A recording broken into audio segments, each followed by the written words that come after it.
semester 1 sampai semester akhir untuk mengerjakan tugas ini, gitu ya. Jadi kalau kawan-kawan bilang kok kayaknya tuh challenging banget ya Pak gitu.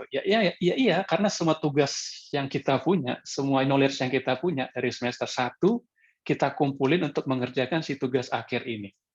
Ya, artinya memang sebenarnya tuh semua usaha, semua kemampuan, semua daya berdaya kita itu dicurahkan untuk mengerjakan si skripsi ini.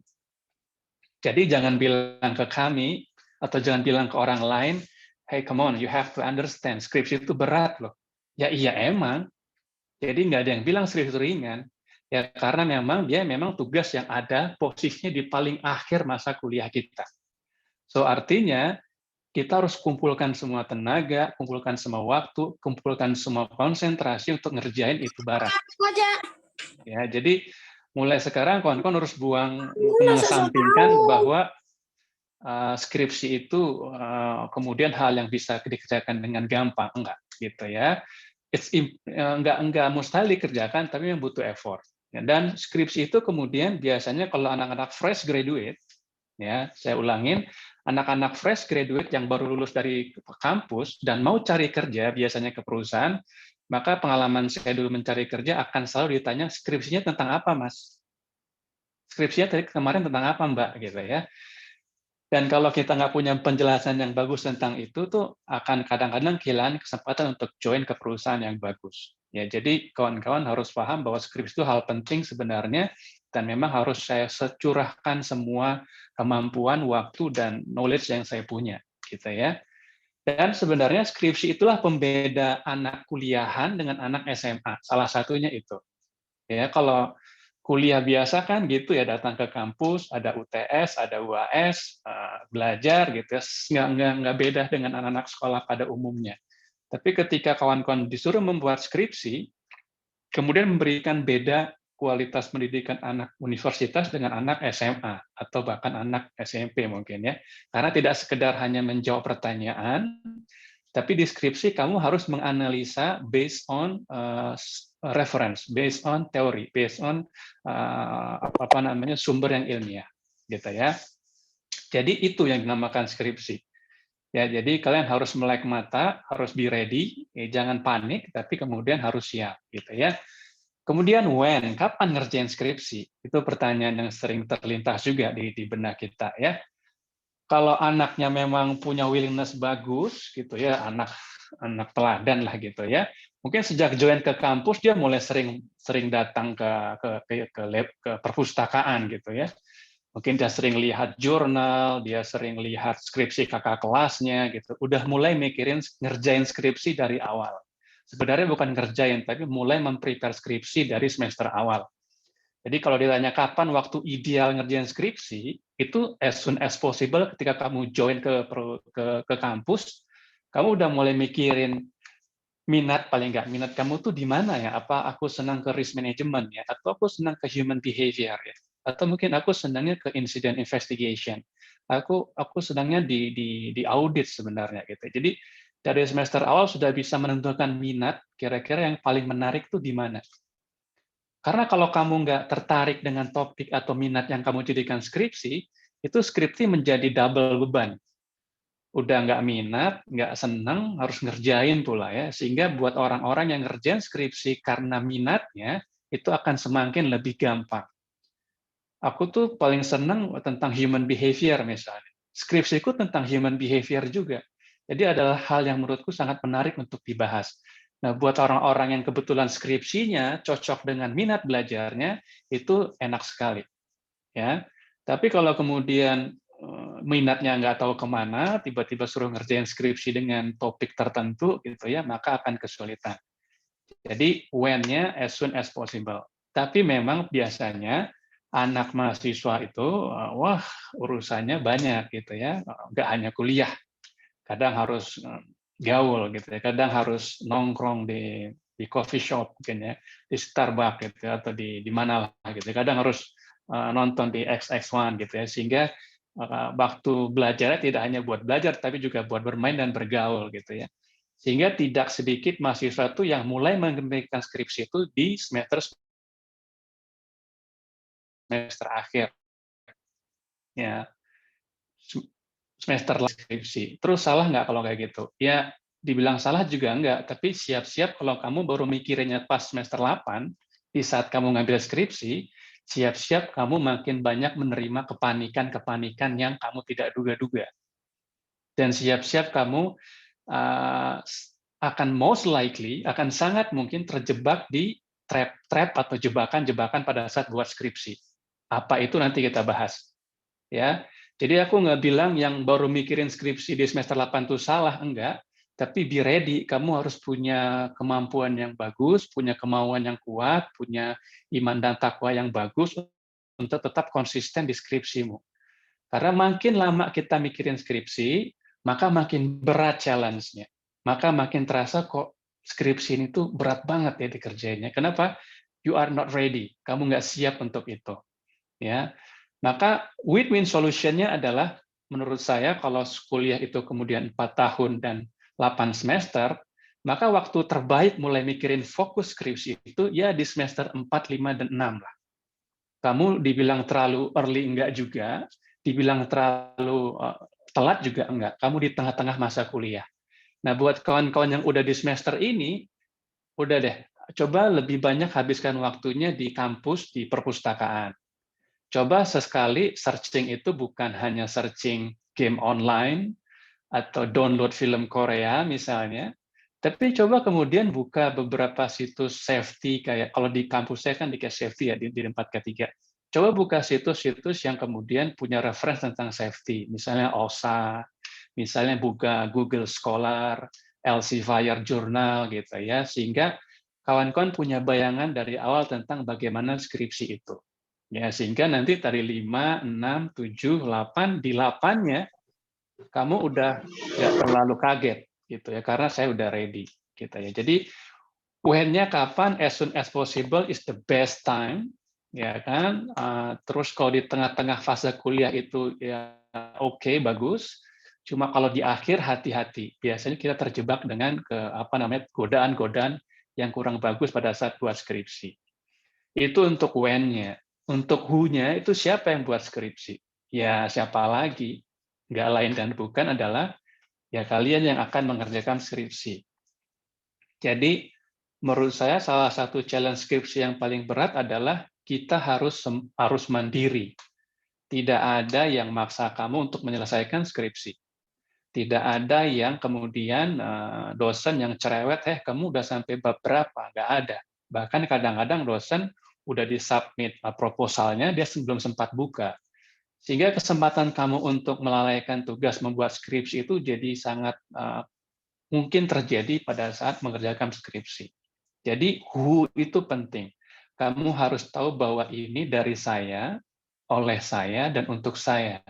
Saya yang buat, saya yang ngerjain, dan produk hasilnya adalah untuk kebutuhan saya untuk lulus. Ya, seperti itu. Jadi harus self-motivated, jadi harus punya kemauan yang keras memang. Ya, jangan andalkan orang lain. Ya, jangan andalkan teman, jangan andalkan siapapun juga, karena skripsi itu adalah punya kita, gitu ya. Apalagi mengandalkan dosen pembimbing. Dosen itu buat membimbing, bukan penentu segalanya. Ya, jadi hati-hati, jangan merasa tenang. Wah, saya punya dosen yang keren tuh, yang katanya tuh enak loh sama dia, gitu ya. Belum tentu kalau kamu nggak punya willingness yang bagus akan kemudian membantu membimbing dengan benar. Ya, seperti itu. Terus where-nya, di mana sih buat skripsi yang bagus? Is everywhere, di mana aja sebenarnya. Ya. Cuma kamu harus melihat kamu tuh enjoy-nya di mana ngerjain kerjaan yang serius kayak gini. Karena tipikal orang tuh beda-beda. Ada orang yang sangat nyaman mengerjakan tugas, mengerjakan skripsi di tempat keramaian. Contohnya di kafe, contohnya di coffee shop gitu ya. Dia akan malah dapat feel-nya ngerjain tugas tuh di tempat kayak gitu. Tapi ada orang-orang yang justru lebih enak ngerjain tuh jam 3 pagi gitu, tengah malam habis sholat malam terus ngerjain skripsi dengan keheningan, dengan ketenangan gitu ya. Ada juga yang kayak gitu. So kalian harus cari tahu saya tuh sangat comfort di situasi seperti apa. Ya, ada orang yang begitu efektifnya ngerjain skripsi kalau bertiga atau berempat. Tapi ada orang yang kalau bertiga dan berempat bukan ngerjain skripsi, malah main. Ya, jadi kalau untuk where-nya itu is really depend on you, sangat tergantung kepada kamu. Kamu tuh nyamannya di mana dan buat senyaman mungkin. Ya, buat senyaman mungkin. Ya, kalau saya tuh saya senang ngerjain tuh di tempat yang tidak rame gitu ya, tapi juga nggak sepi-sepi banget. Ya, jadi kayak di mungkin di coffee shop gitu ya, yang nggak terlalu rame gitu ya. Saya bisa ngopi gitu sambil ngetik, itu nyaman buat saya. Ya. Nah, kalau kawan-kawan silakan temukan tempat sendiri. Ya, karena tempat jadi penting gitu ya. How-nya, nah how-nya kita bahas sekarang. Ya, tapi untuk what, when, who, where-nya udah kita clearkan bahwa what is skripsi atau what is tesis, tesis is important thing, hal yang paling penting di kuliahan. Kenapa? It's final task, itu tugas akhir. Kenapa? Itu kayak masterpiece produknya kita. Ya, jadi kalau mau kerja pun jarang orang tanya pelajaran-pelajaran nilai-nilai kita sebelumnya, tapi perusahaan sering tanya kamu skripsinya tentang apa gitu. Jadi itu memang penting banget. Terus when, kapan ngerjainnya? As soon as possible. Kalau bisa begitu join kampus udah mulai tahu minatnya kemana gitu ya. Tapi kalau nggak possible ya at least di semester 4, semester 5, semester 6 udah mulai mikir ya. Kalau sekarang baru sadar sudah semester 8 ya nggak apa juga. Tapi kamu harus punya waktu yang banyak, punya effort yang banyak untuk menyelesaikan skripsi kamu. Who-nya, siapa yang ngerjain skripsi? Ya kamu. Ya, jadi jangan pernah bergantung ke orang lain. Selesai, nggak selesai itu ada di tangan kamu. Where-nya everywhere. Yang penting kamu nyaman. Bisa di kampus, bisa di perpus, bisa di warung, bisa di kafe, ya any kind of place. Yang penting kamu bisa konsentrasi mengerjakan skripsinya. Dan how-nya tentunya kita akan discuss malam ini, tapi tidak akan detail karena kalian punya pembimbing masing-masing. Ya, saya tidak sharing saya malam ini tidak akan menggantikan fungsi pembimbing kalian. Jadi untuk technically in detail bagaimana nyusunnya, saya serahkan ke kawan-kawan untuk discuss ke pembimbingnya. Yang kita bahas malam ini adalah kayak do and don't-nya. Apa yang boleh kamu lakukan dan apa yang nggak boleh kamu lakukan ketika ngejar skripsi. Ya, termasuk per bab-babnya nanti kita akan bahas. Seperti itu ya. Oke, masih dengar suara saya, audiens? Masih, Pak. Masih, Oke, Pak. ya. Masih, Pak. Masih terdengar jelas, Pak. Terlalu cepat, terlalu let me know kalau saya kemudian nggak terlalu jelas menerangkan. Jelas ya? Jelas, Pak. Oke, good. Nah, ini adalah general behavior. Jadi perilaku tuh yang expected, yang diharapkan ada di kamu, dan unexpected, yang tidak harusnya ada di kamu ketika kamu lagi ngerjain skripsi. Ya, ini saya buat berdasarkan pengamatan, pengalaman, feedback, melihat, mengawasi beberapa behavior mahasiswa, khususnya di Uniba, yang lagi berjuang di medan peperangan skripsi. Jadi dari beberapa pengalaman saya ke kampus, ngelihat mereka curhat, ngelihat mereka konsultasi, ngelihat kegelisahan mereka tuh, saya sampai bisa kayak mulai memetakan itu ada perilaku-perilaku yang harus kalian miliki waktu nyusun skripsi dan ada perilaku-perilaku yang kalian harus hindari. Karena kalau kalian lakukan itu, membuat skripsi kalian kemudian berujung ke ketidakberhasilan. Gitu ya. Nah, aku bedain warnanya. Yang putih itu adalah yang expected, which is itu yang perlu dilakukan, dan yang kuning adalah unexpected, yang nggak boleh kita lakukan. Ya, saya mulai dulu dengan satu adalah think instantly, result oriented only.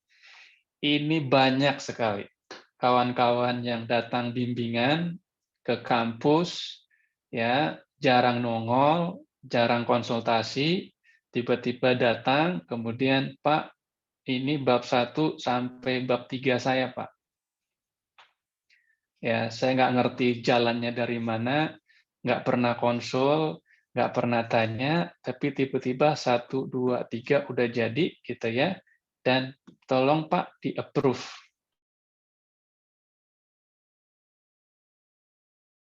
pikir bahwa bab 1, 2, 3 itu gampang, saya biar cepat aja, yang penting saya lulus gitu ya. Yang penting kemudian dapat ya biar aja nilainya tuh ya cukup-cukup aja, yang penting saya lulus. Jadi hanya result oriented only, gimana skripsiku bisa selesai. Benar, gimana skripsiku bisa selesai itu benar, cuma how to do it-nya penting. Bagaimana cara melakukan dengan benar juga penting. Ya. Karena kalau tidak, skripsimu hanya sekedar paperwork yang tidak bernilai harganya. Biar kamu print-nya 100 halaman, kalau kamu hanya think oriented only, yang penting selesai, dan think instantly, yang penting cepat beres, maka believe me, kamu nggak dapat apapun di skripsimu selain kamu lelah bolak-balik kampus minta approval dosen pembimbing. Ya, jadi start from today, mulai hari ini, stoplah berpikir bahwa skripsi itu beban yang pengen saya segera selesaikan. Mungkin iya, tapi nggak selalu seperti itu posisi skripsi. Justru nanti skripsi itu jadi daya jual kamu ketika lulus. Ya, kalau kamu melihat skripsi sebagai barang yang harus saya susun dengan benar, my masterpiece, hasil karya terbaik saya, maka kemudian saya nggak akan berpikir instantly. Dan saya tidak akan ya penting jadilah, nggak kayak gitu ya. Jadi itu jebakan yang paling sering terjebak para kawan-kawan di semester akhir.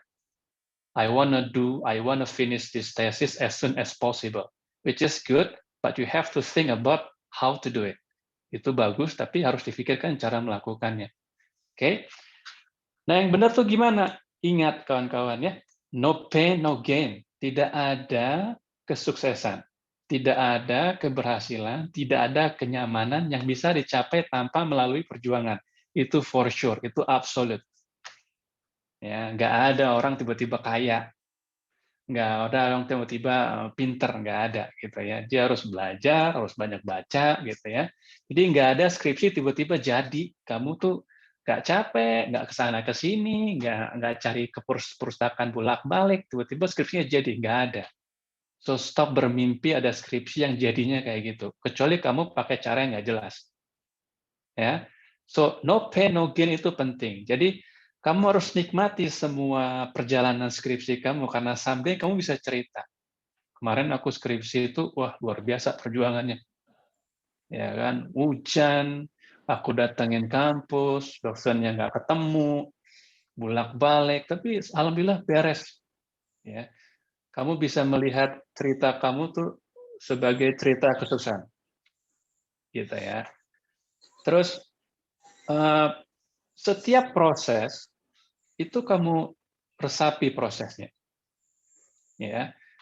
Karena believe me, di kerjaan nyata nanti semua kerjaan kita itu hampir seperti membuat skripsi, penuh perjuangan, harus presentasi, cari referensi, nggak gampang, gitu ya. Jadi sebenarnya skripsi melatih kamu juga menghadapi pekerjaan sesungguhnya nanti. Ya, jadi harus dinikmati prosesnya, nggak perlu terburu-buru, ya, tapi memang harus cepat. Tapi ingat, tidak ada yang instan. Kalau agak lelah, ya memang kayak gitu buat skripsi, nggak ada yang nggak lelah. Kalau kamu kemudian dosennya mulai nolak-nolak terus gara-gara banyak revisi, ya that's part of your process. Itu proses kamu. Belajarlah menerima kegagalan dari awal gitu ya. Harus untuk diperbaiki. Ya, jadi kawan-kawan jangan berpikir secara instan. Yang kedua, ya banyak sekali lack of reference. Semester awal jarang masuk, ya kan? Sehingga nggak begitu paham, begitu skripsi nggak baca juga. Sehingga datang biasanya ke pembimbing, Pak, saya bingung judulnya judul apa ya Pak? Pertanyaan klasik yang paling sering didengar pembimbing adalah, Pak, please, ya, tolong bantu saya Pak, judulnya kira-kira apa ya Pak? Ya, itu kenapa? Karena memang lack of reference. Ya, waktu saya kuliah dulu di salah satu kampus, sebelum kami mengambil tesis, kami diwajibkan membaca atau melihat 10 jurnal dengan judul yang mirip-mirip dengan punya kami. Buat apa? Buat kami punya bayangan. Ternyata judul yang mau saya ambil tuh bisa dilakukan, bukan judul liar yang nggak ada yang pernah dilakukan.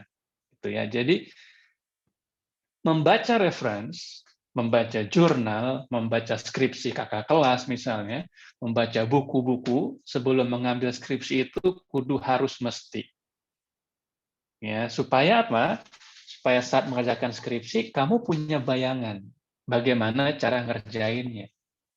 Gitu ya. Dan jangan malas baca, itu lazy to read saya buat ya, karena itu ya memang nggak senang membaca berapa orang, cuma harus dipaksakan kalau sudah menghadapi fase skripsi. Dan ini yang paling bahaya ya, English allergic. Kalau udah reference bahasa Inggris, sumbernya bahasa Inggris, itu udah deh, udah down, nggak mau dibaca. Padahal banyak referensi justru yang lebih kaya, lebih banyak pilihan dalam versi bahasa Inggris. Ya, sehingga memang kalian mau nggak mau harus memaksakan diri untuk bisa mengerti paling tidak bahasa Inggris. Ya, terus apa yang diharapkan lawannya dari si yang ini gitu ya, kalian itu menjadi reference hunter. Jadi mulai dari semester awal, semester 4, semester 5, semester 6, udah mulai ngumpulin jurnal-jurnal. Ya, udah ngumpulin jurnal-jurnal, udah mulai ngumpulin buku reference-reference, udah mulai sering-sering melihat informasi di perpus, di web gitu ya, tentang penelitian kalian, tentang minat kalian. Ya, dan jadi information digester. Jadi tidak sekedar dimiliki, karena kadang-kadang tuh kita yang penting udah punya, ada di tempat saya, tapi nggak pernah dibaca juga. Jadi informasinya nggak dicerna, ya percuma aja. Ya, jadi selain menjadi reference hunter, kamu juga harus menjadi information digester. Jadi dicerna informasinya, dibaca, coba dipahami. Ya, kalau memang nggak paham sendiri, bisa ada dosen yang boleh ditanyain. Dan saya termasuk dosen yang sangat suka kalau ditanya sama mahasiswa tentang pelajaran, tentang apa aja ya. Gitu ya. Saya free untuk membantu. Ya seperti itu. Terus yang paling banyak juga adalah a follower, just follower. Misalnya anak geng kampus gitu ya, 5 orang, satu ngambil risk management, kawannya juga ngambil gitu. Yang satu ngambil human behavior misalnya, temannya juga ikut ngambil. Ya. Atau doinya ngambil tentang investigasi insiden, dia pun ikut ngambil. Ya. Jadi just follower, nggak punya pendirian. Ya. Kenapa ngambil ini? Karena dia juga ngambil ini, Pak. Jadi saya ada temannya. Ingat tadi who yang buat skripsi itu adalah kamu. Jadi jangan pernah libatkan orang lain. Walaupun dia orang yang kamu sayangi misalnya. No, nggak ada cerita. Ini dari saya, untuk saya, buat saya. Gitu ya. Sehingga karena just follower, itu weak background-nya. Background-nya lemah. Kamu ngambil ini apa? Kenapa emangnya? Ada masalah apa yang di tempat kamu meneliti? Yang nggak tahu sih Pak, tapi kayaknya ini menarik aja buat saya. Nah, itu ciri-ciri background penelitiannya lemah. Ya, dan karena lemah dan hanya follower nggak ngerti, kamu jadi copy paste expert, ahli copy paste, ya, cakep copy paste-nya ya, referensinya juga keren-keren banget. Tapi ditanya satu pun nggak ada yang nyantol tentang yang kamu catat atau yang kamu masukkan ke bab 1, bab 2 atau bab 3-nya. Kenapa? Kamu hanya copy paste expertise, ahli mengcopy paste. Ya, sehingga walaupun tebal tapi tidak ada informasi yang masuk. Ya, yang harus kamu punyai sebenarnya adalah be authentic. Jadi ya kenapa ngambil risk management? Ya karena saya senang Pak risk management. Dan kebetulan di tempat saya bekerja ada isu masalah risk management. Ya. Jadi saya berdasarkan itulah saya pengen meneliti tentang bagaimana risk management di perusahaan ini. Nah, kalau kamu tahu background-nya, kalau kamu memang be authentic dengan pendirian kamu, kamu akan punya strong background. Banyak anak-anak mahasiswa itu yang goyang background-nya. Kenapa kamu ambil ini? Anu Pak, ya soalnya ini Pak, banyak yang kayak gitu saya lihat di lapangan, nggak clear. Ya kenapa? Karena memang nggak tahu mau ngambil apa, nggak authentic. Ya kenapa nggak tahu ngambil apa? Karena memang kurang pemahamannya, kurang preferensinya, seperti itu. Ya kan ya? Yang selanjutnya ini juga banyak nih babysitter syndrome, ya kan? Being spoiled. Jadi kayak anak bayi ditungguin sama babysitternya. Siapa babysitternya? Ya dosen pembimbingnya itu. Udah bab berapa? Ya nggak ngerjain juga, gitu ya. Kalau kemudian nggak di-push sama pembimbingnya, ya nggak dikerjain juga, gitu ya. Dan being spoiled, manja banget. Ya baru ditolak sekali dia bilang itu Pak Yan susah orangnya. Ya ini ditolak, itu ditolak. Itu Bu Lina tuh susah dihubungin gitu ya. Di telepon janji ketemu nggak ada gitu ya. Itu being spoiled ya, karena kalian juga harus paham bahwa dosen pembimbing itu tidak hanya membimbing kamu. Dia punya bimbingan lain, dia punya mungkin pekerjaan lain, dia juga kadang-kadang merangkap bapak rumah tangga dan ibu rumah tangga yang punya bisnisnya sendiri, ya kan Bu Lina ya. Bu Lina tuh lihat tadi ngajar anaknya, jumper balik di bawah di belakang. Ini saya karena lagi di site aja. Kalau saya lagi di rumah, anak saya juga kayak gitu. Suka nggak kawan? So, wajar kalau sometimes kalian hubungin kami nggak angkat. Kenapa? Lagi gendong anak. Lagi antar istri ke pasar. Gitu ya. So what? Kamu protes. Nggak bisa gitu dong. Ya. So, kamu yang harus be tough. Kamu yang harus tangguh. Be positive thing. Terserah deh. Memang yang jual mahal, so nggak bimbing saya nggak apa-apa, saya nggak mau kerjain ya, itu yang namanya spoil ambekan ya, and babysitter syndrome, begitu yang kalau ngebimbing udah diem ya. So apa yang kamu lakukan adalah self supervision. E-book lebih cakep dari yang penjelasannya, ya kan? Terus, even myself is a good supervision, yes, good supervisor. Aku bisa mengawasi diriku sendiri, ya kan ya? Dan well motivated, ya. Jadi semangat ngerjain skripsi itu. Jangan ngerjain skripsi susah deh, gitu ya.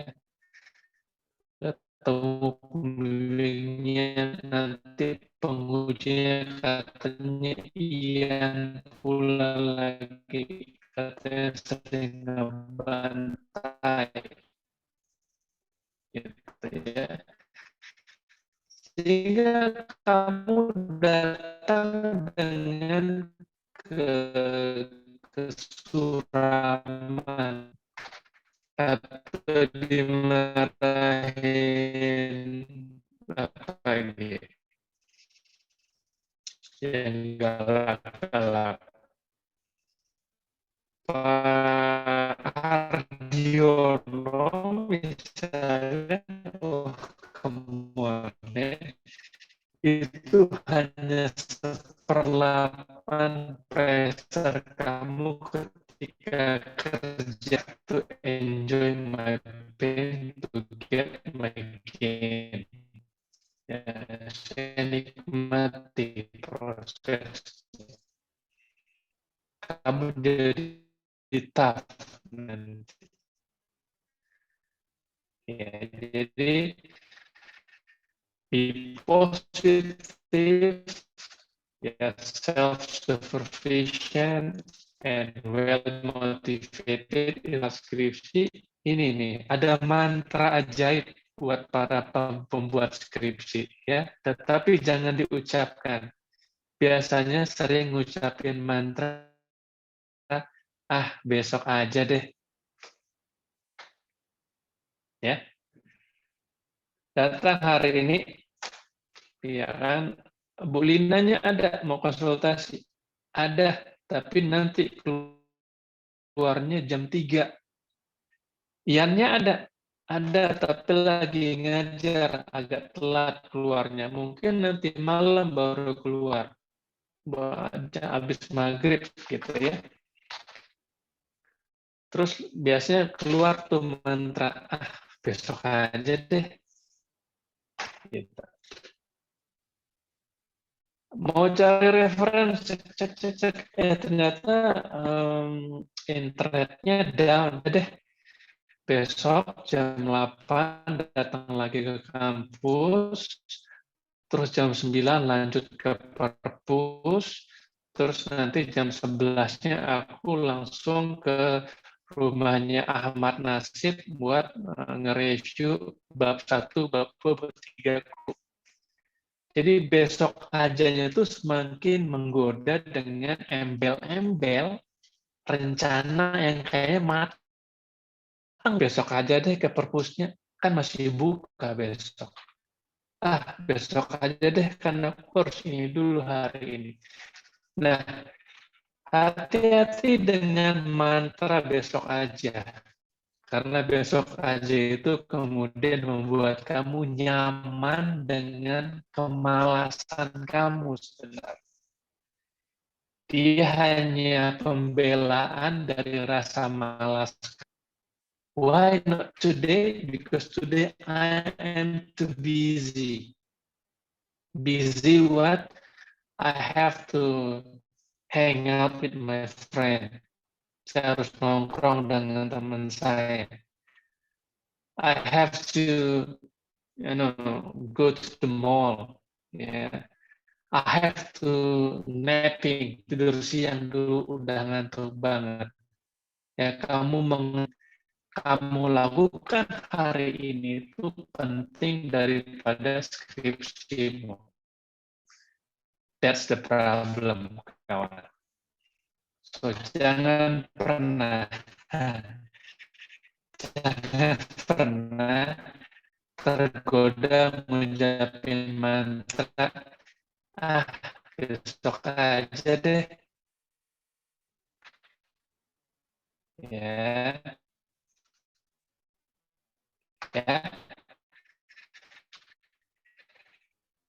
Yang kamu lakukan apa? Nih, plan well. Oke lah, ada rencana bagus, ya.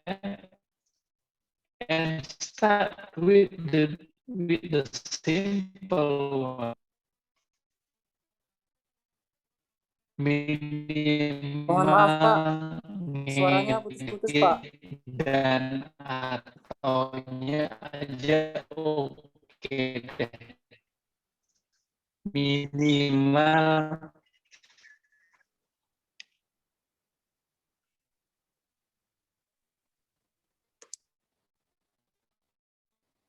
oke ya, gitu. Halo. Iya Pak, ini baru lancar Pak. Oke. Sekarang masih lancar? Ya, masih bagus. Oke, good ya. Sampai mana tadi lancarnya ya? Iya Pak, ini baru lancar Pak. Halo?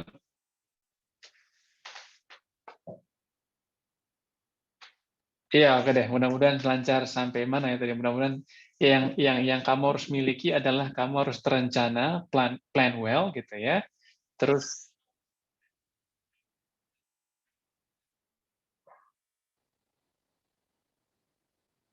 halo, sore. Masuk, Pak.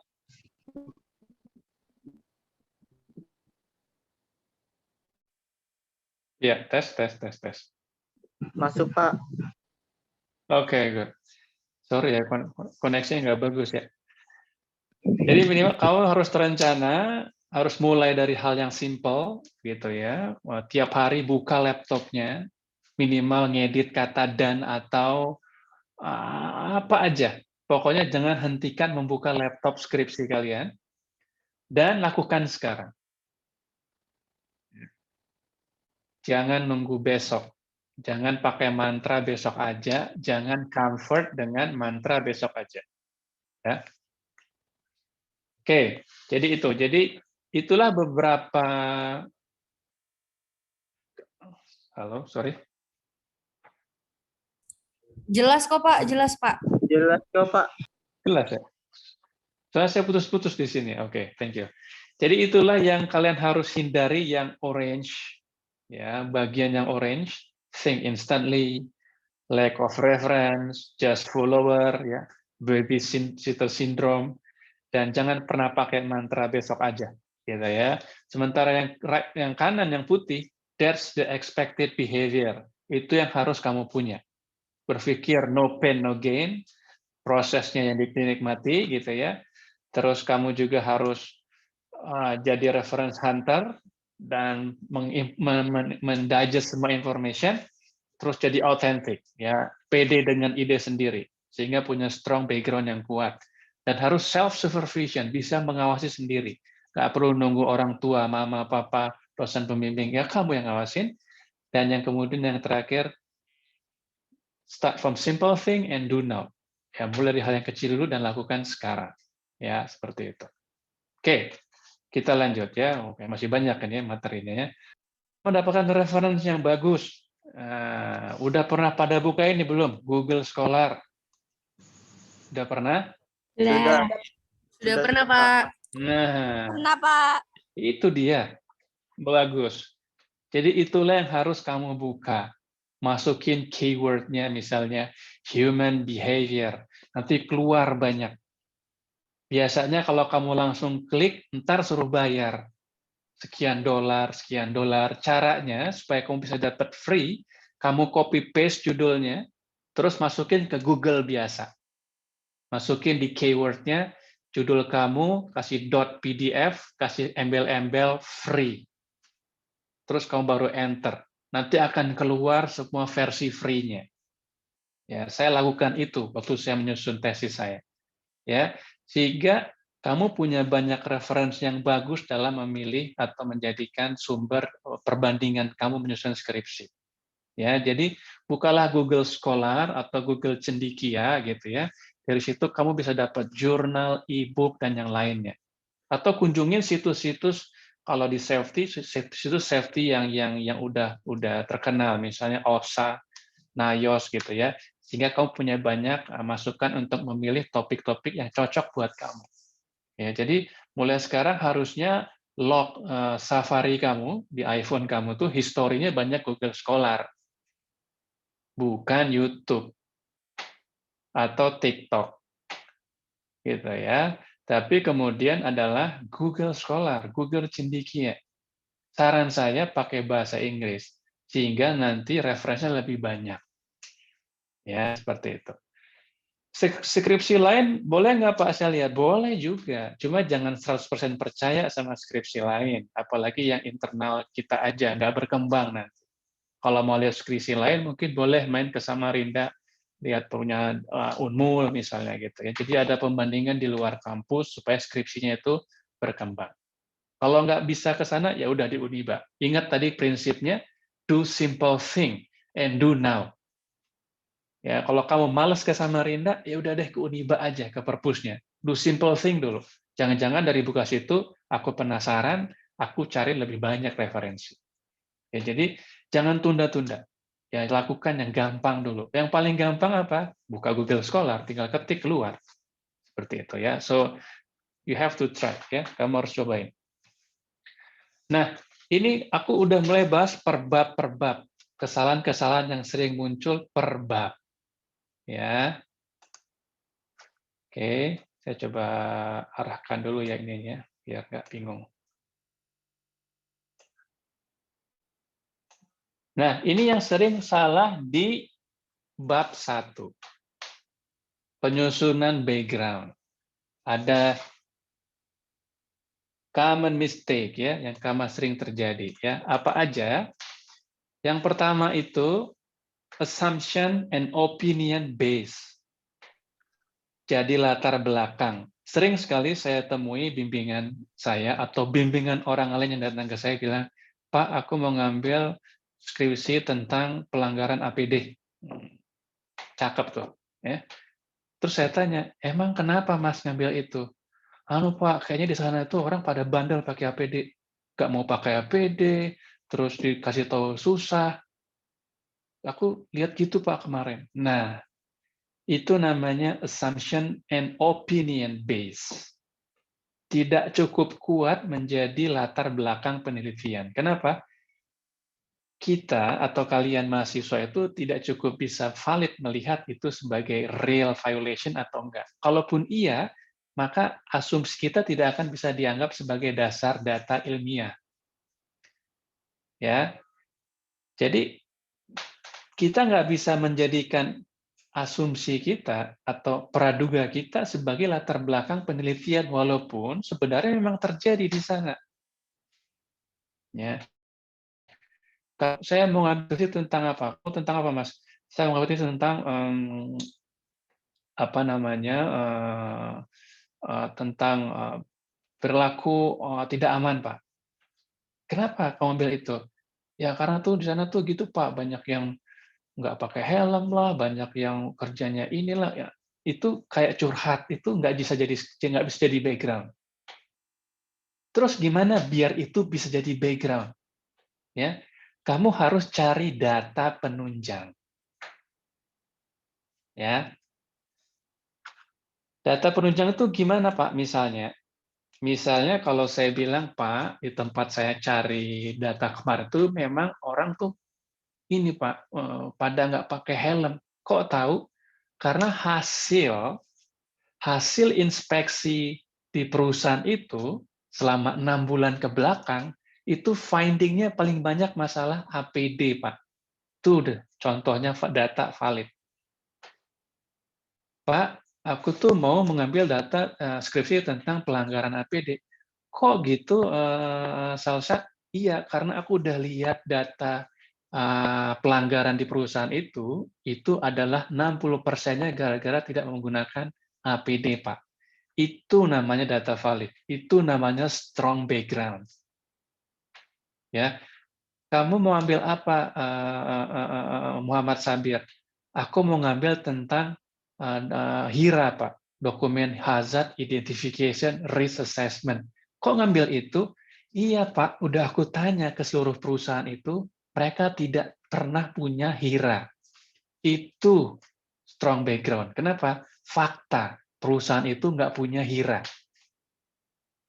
Ya, inilah yang dimaksud supporting data buat background. Jadi berhentilah memakai asumsi penilaian kalian or opinion, pendapat saya, menurut saya sebagai data penelitian. Kalau kamu menemukan memang itu kondisinya, coba cari sumber datanya atau ungkap fakta sesungguhnya. Gitu ya. Tapi mereka Pak nggak punya form inspeksi. Nah, jangan-jangan itu justru menarik dibahas sebagai skripsi. Ya, penerapan form inspeksi di perusahaan A. Kenapa? Nggak pernah punya form inspeksi, Pak. Jangan-jangan bukan APD isunya, tapi justru masalah pelaksanaan safety inspection. Jangan-jangan bukan pelanggaran APD isunya, tapi justru karena nggak punya program behavior based safety. Nah, jadi kawan-kawan hati-hati memilih isu, hati-hati memilih masalah sebagai latar belakang. Kalau nggak punya data yang cukup, nggak cukup kuat menjadi latar belakang penelitian. Oke. Kejebakan yang kedua, ya, scatter explanation. Penjelasannya nggak ngacak. Paragraf 1 tentang apa, paragraf 2 tentang apa, paragraf 3 tentang apa, nggak punya koneksi. Itu ciri-ciri biasanya dia paragraf 1 copy-paste dari skripsi A, masuk. Paragraf 2 copy-paste dari skripsi B, masuk. Paragraf 3 copy-paste dari skripsi 4, masuk. Jadi copy, copy, copy, copy. Jadi 1 nggak nyambung 2, 2 nggak nyambung 3. Gitu. Itu sering sekali saya revisi bolak-balik ke bimbingan, karena penjelasan kamu nggak punya interconnection antar paragrafnya. Yang benar gimana? Deduktif paragraf. Umum ke khusus. Kalau aku mau cerita tentang HIRA di construction, ya, pekerjaan konstruksi, maka paragraf awal itu bercerita tentang dunia konstruksi adalah dunia bla bla bla bla bla bla bla, tentang konstruksi secara umum, ya kan?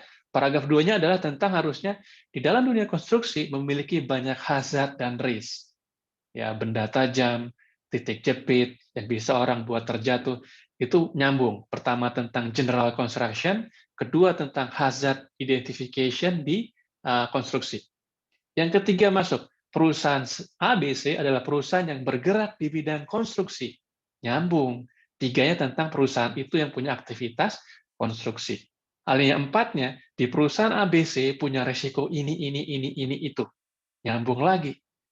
Ya, jadi 1, 2, 3, 4, 5 itu nyambung semua dan umumnya ke khusus penjelasannya. Kira-kira itu bayangannya. Ya, jadi punya korelasi. Ya kan ya. Yang terakhir biasanya background isunya nggak jelas. Jadi paragraf background itu ditutup dengan endingnya tuh ngegantung gitu. Ya, masalahnya di mana? Kok nggak kelihatan jelas? Ya, gitu. Yang benar tuh gimana? Background isunya di repeat bahkan di alinea paling bawah biasanya ya. Jadi dengan kondisi tidak adanya HIRA di perusahaan ABC, sementara resiko pekerjaannya tinggi, dengan background itulah penulis mengambil penelitian tentang HIRA di perusahaan ABC. Nah, statement background itu harus clear, di state di akhir bab 1. Nah, banyak kawan-kawan kadang-kadang alinea bab satunya tuh selesai gitu aja, nggak klimak gitu ya, nggak ada background-nya gitu. Ya, kira-kira itu yang sering terjadi di tahapan bab 1. Ya. Nah, ini contoh ya, contoh data apa yang saya perlukan gitu ya, kalau saya menyusun background. Biasanya perusahaan itu contohnya PT XYZ ini ya, saya contohkan gitu ya.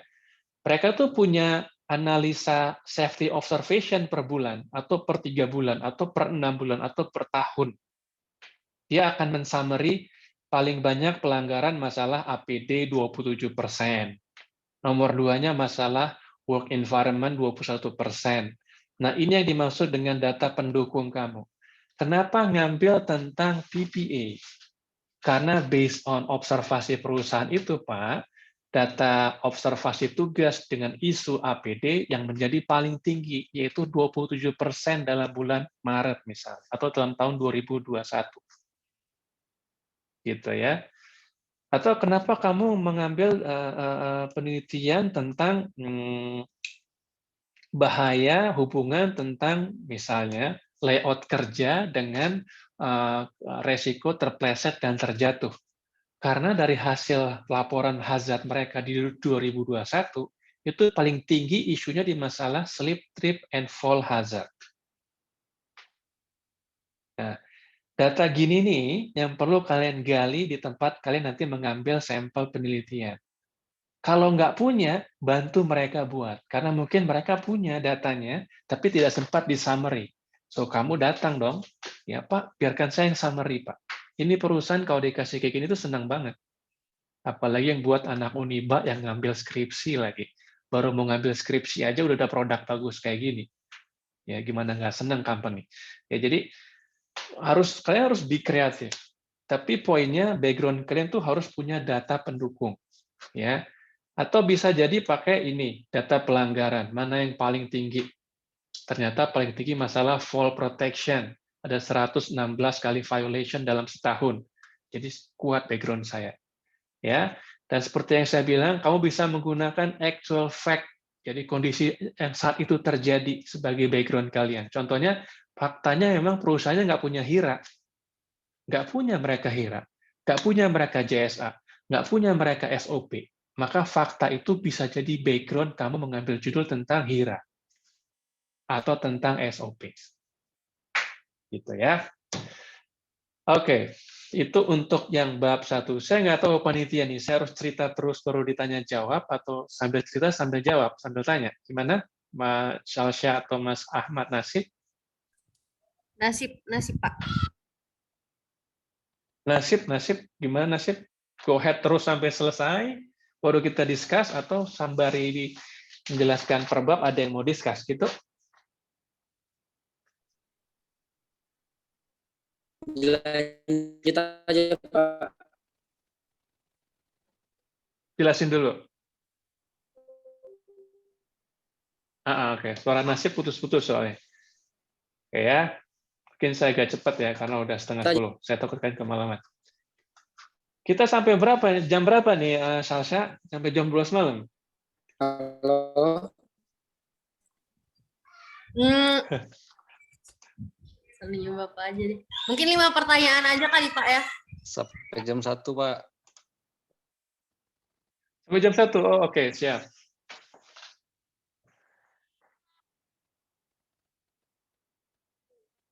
Oke. Saya coba sampai jam 10 ya. Nggak apa-apa, jam 10 ya. Mudah-mudahan kita masih Pak. bisa melek matanya ya. Ya, ini contoh bab 1 yang nggak punya korelasi antara tiap alinianya. Ya, kalau kalian baca nih, nanti bisa baca nanti kalau saya share slide-nya. Slide alinea 1 tentang general safety. Penjelasan tentang safety adalah bla bla bla bla bla bla. Oke. Alinea 2 tentang SMK 3. Ya, SMK 3 itu apa? Alinea 3 tentang hazard risk di pekerjaan konstruksi. Ya kan? Alinea selanjutnya tentang general hazard dan risk. Balik lagi. Alinea selanjutnya tentang insiden statistik, jumlah insiden. Alinea selanjutnya tentang bekerja di ketinggian, resikonya apa aja. Alinea selanjutnya tentang pengertian bekerja di ketinggian. Salah pula pengertiannya. Ya kan ya? Oke. Nah, alinea selanjutnya itu tentang pendapat dia bahkan dimasukin sebagai background.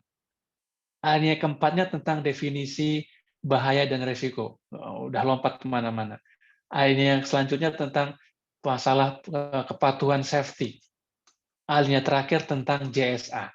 Dan nggak ada problemnya, nggak ada penekanan apapun di problemnya. Inilah contoh latar belakang yang cukup tidak kuat. Tidak punya hubungan antara alinea dan tidak menegaskan masalahnya apa, gitu ya. Terus yang bagus gimana? Ya, yang oke kayak gini, ya salah satunya. Alinea pertama tentang ergonomi resiko di construction job. Secara umum resikonya apa aja, bahayanya apa aja. Alinea kedua, dia bilang PT ABC adalah salah satu perusahaan yang punya aktivitas konstruksi. Jadi menjelaskan hubungan antara ini dan yang ini di PT ABC, gitu ya. Alinea selanjutnya adalah tentang risiko ergonomi di pekerjaan PT ABC, khususnya di aktivitas konstruksi. Nyambung juga dengan yang ini, ya kan? Alinea terakhirnya tentang menegaskan background-nya. Jadi, ya kan, dengan adanya latar belakang di atas, di mana ada risiko ergonomi, tapi belum pernah dilakukan tentang asesmen tentang ergonomi, maka dengan itulah penulis mengambil latar belakang sebagai risiko ergonomi. Nah, kira-kira kalian nanti kalau buat bab 1, itu harus begini. 1 nyambung ke 2, 2 nyambung ke 3, 3 nyambung ke 4, dan di akhirnya ada penegasan background-nya. Ya, paham ya? Jadi teman-teman coba nanti dicek lagi bab 1-nya. Ya. Oke, kita lanjut ke bab 2 ya. Bab 2. Iya. Bab 2 itu kesalahan yang paling sering terjadi adalah copy paste teori. Teorinya banyak banget dimasukin ke dalam bab 2, tapi nggak ada satupun yang kalian pelajari dan kalian baca. Jadi hanya copy paste. Kenapa? Karena just nice and happy to have. Yang penting punya, yang penting ada, yang penting bab 2-nya tebel. Padahal hati-hati kawan ya. Kalau saya penguji, saya akan tanya salah satunya di bab 2 kamu. Kalau kamu masukin tapi kamu nggak tahu apa itu bab 2 kamu, maka kamu fatal error namanya. Kamu masukin petunjuk kamu di situ, tapi kamu nggak tahu itu ada di situ. Itu fatal sekali efeknya. Bisa dapat nilai jelek parah. Kenapa? Nggak hafal bab 2-nya. Nggak kenal bab 2-nya. Ya. Terus yang benar gimana? Ya, sebelum dimasukin ke bab 2, kamu baca, kamu pelajari, kamu pahami. Ya, karena itulah menjadi modal kamu melakukan atau mengerjakan skripsi. Ya. Terus lack of primary theory dan exaggerated of supporting theory. Terlalu berlebihan supporting teorinya. Maksudnya gimana? misalnya punya skripsi tentang human behavior. Teori tentang human behavior-nya cuma 2 poin doang. Yang banyak tentang SMK 3-nya, yang banyak tentang K3 itu sendiri secara umum, yang banyak tentang hazard investigasi, yang sebenarnya tidak nyambung dengan topik utama kamu. Justru yang nyambung dengan topik pembahasan kamu tuh hanya cuma 2 alinea terus selesai. Itu juga banyak saya temui. Ya, kenapa? Karena nggak punya cukup banyak referensi. Jadi untuk melengkapi bab 2, dimasukinlah teori-teori lain yang sebenarnya nggak penting ada di bab 2 kamu. Gitu ya. Yang benar tuh gimana? Powerful primary teorinya. Jadi kamu punya banyak referensi tentang judul penelitian kamu harusnya. Kalau tentang human behavior, maka referensinya banyak tentang ABC, health belief model, terus teori-teori behavior safety sebagai pembanding. Sementara tentang K3 secara umum ya sekedarnya aja. Ya, SMK 3 ya mungkin bisa sedikit sebagai pengantar. Tapi sebagai topik bahasan teori enggak. Kenapa? Enggak begitu relevan antara SMK 3 dengan human behavior kalau saya gabungkan di satu penjelasan. Gitu ya. Terus lebih senang anak-anak unika mahasiswa itu menggunakan asumsinya ketimbang menggunakan teorinya dalam menjawab pertanyaan-pertanyaan baik dosen pembimbing ataupun saat ujian nanti. Ya, dari mana kamu tahu bahwa misalnya ada pertanyaannya, kok kamu tahu ada hubungan antara tingkat usia dan tingkat pemahaman? Ya itu Pak, karena kan kalau orang udah tua tuh, memang kan daya tangkap itu rendah Pak, sehingga dia lebih susah memahami.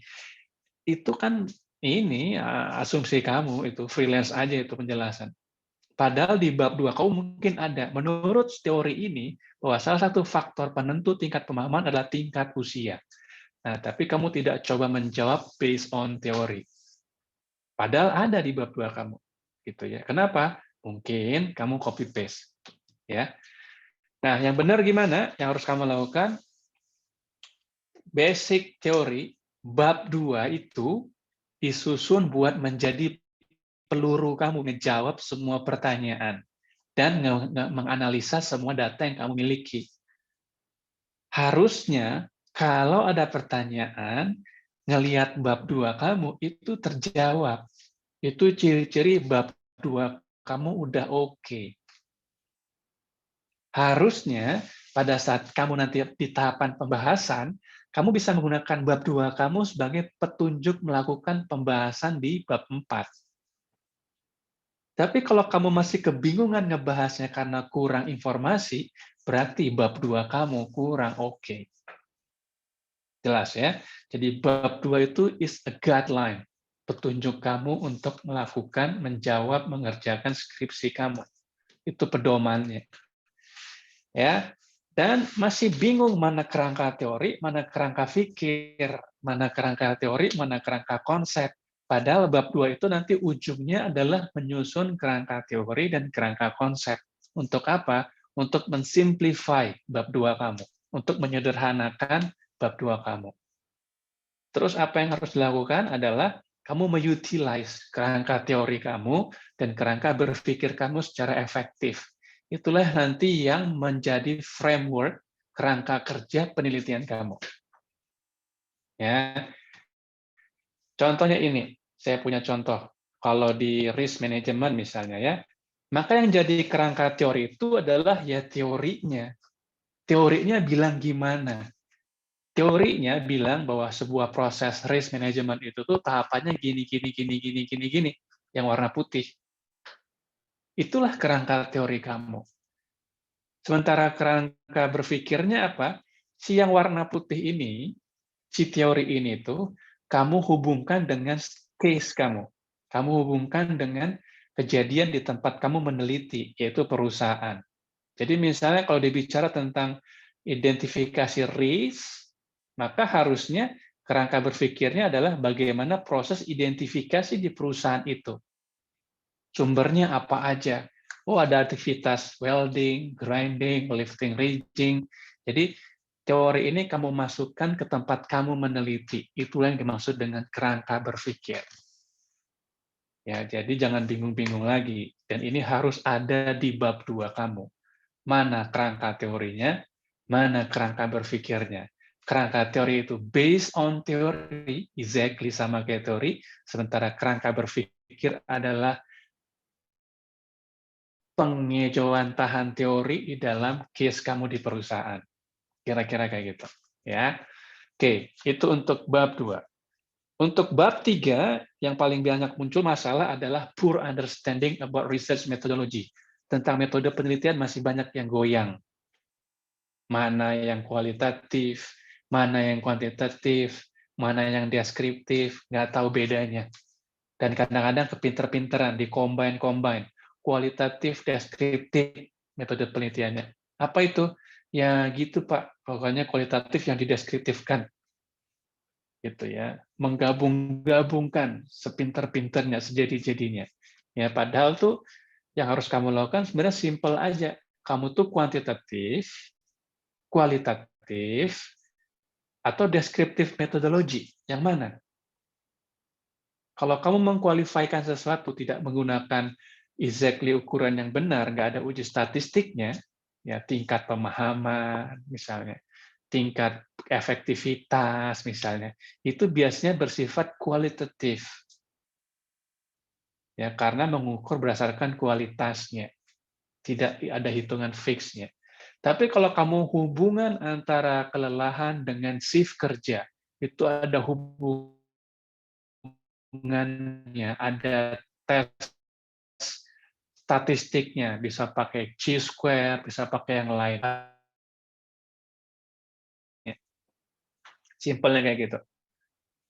Kalau kamu mengemukakan kekuatan masing-masing teori, gitu ya, teori ini berkata gitu, kamu compare dengan teori ini, itulah kamu namanya deskriptif.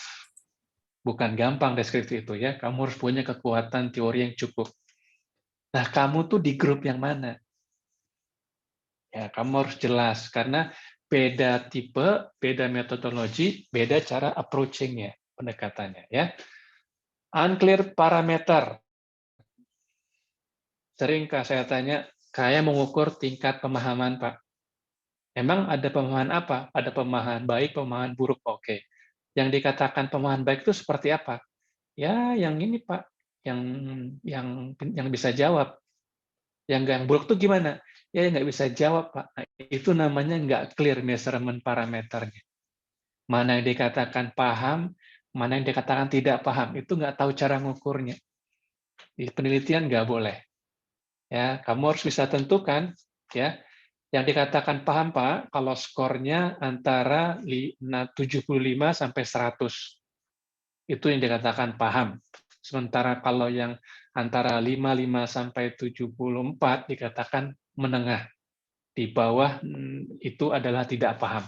Nah, ada range-nya dan itu ada hitungannya, ada rumusnya, ada pedomannya. Ya. Aman tidak aman misalnya. Dikatakan aman itu apa parameternya? Oh, kalau hasil finding inspection-nya kurang dari 20% misalnya. Ya, jadi harus dikuantitatifkan, harus jelas parameter yang kamu gunakan di dalam penelitian. Ya. Yang selanjutnya adalah tidak punya alat ukur yang jelas. Judulnya misalnya tingkat pemahaman training K3. Berarti kan saya harus mengukur tingkat pemahaman. Ngukurnya pakai apa? Nggak tahu, Pak. Saya kasih kuesioner aja. Kuesionernya siapa yang buat? Saya, Pak. Kamu siapa? Saya anak Uniba, Pak. Maka kuesioner kamu tidak akan valid. Kenapa? Kamu buat sendiri. Kuesioner itu harus merefer ke referensi tertentu. Dari teorinya, dibuatkan checklist pertanyaannya, itu baru bisa valid. Atau pakai kuesioner yang udah memang lazim, Rula, Reba, BBS form misalnya. Ya, jadi alat ukur untuk mengukur itu harus yang benar-benar sudah layak atau banyak digunakan, bukan ciptaan sendiri. Itu nggak boleh dipakai buat mengambil atau mengukur data. Jadi harus pakai standardized and recognized data measurement tools, misalnya form, uji statistik, dan lain sebagainya. Ya, yang paling serem bab 3 itu kalau udah putus asa biasanya pakai joki. Tahu joki? Ya, orang lain yang disuruh ngerjain kayak pacuan kuda, tinggal bayar, orang yang balapan kamu nonton doang. Ya, sepanjang Tahu, saya Pak. tahu. Sepanjang saya membimbing, saya dapat satu bimbingan saya pakai joki. Nangis saya buat depan saya. Ya, karena kalau pakai joki itu pasti ketahuan. Ya, jadi jangan coba-coba pakai joki, suruh orang lain ngerjain data kamu. Karena data itu nanti harus kamu jelaskan. Bayangkan kalau orang lain yang ngerjain, kamu nggak akan tahu menahu tentang proses pengolahan datanya. Ya, yang kamu harus lakukan adalah self-motivated to do it on your own. PD bisa ngerjain sendiri. Ya, kalau memang susah banget, minta di coach, diajarin. Ya, bukan joki namanya, tapi kamu di coach. Dia ada, dijelasin ke kamu caranya ini artinya ini, itu namanya bukan joki, tapi kamu dibantu. Itu better lah daripada kemudian pakai joki. Ya, seperti itu. Nah, ini contoh salah satu alat ukur yang lazim dipakai di bab 3. Kalau kamu berhubungan tentang ergonomi misalnya, maka alat ukur yang paling banyak dipakai biasanya rula reba. Ini form udah standar, gitu ya. Kalau kamu mengukur tentang defensive driving behavior, ada bisa kamu cari di web. Ya, misalnya Justice Institute, itu nanti ada skornya. Ya, kalau dia 100 bagus enggak, kalau 50 berapa, artinya ada semua di sini. Nah, ini yang dimaksud alat-alat ukur di metode penelitian yang harus kalian punya.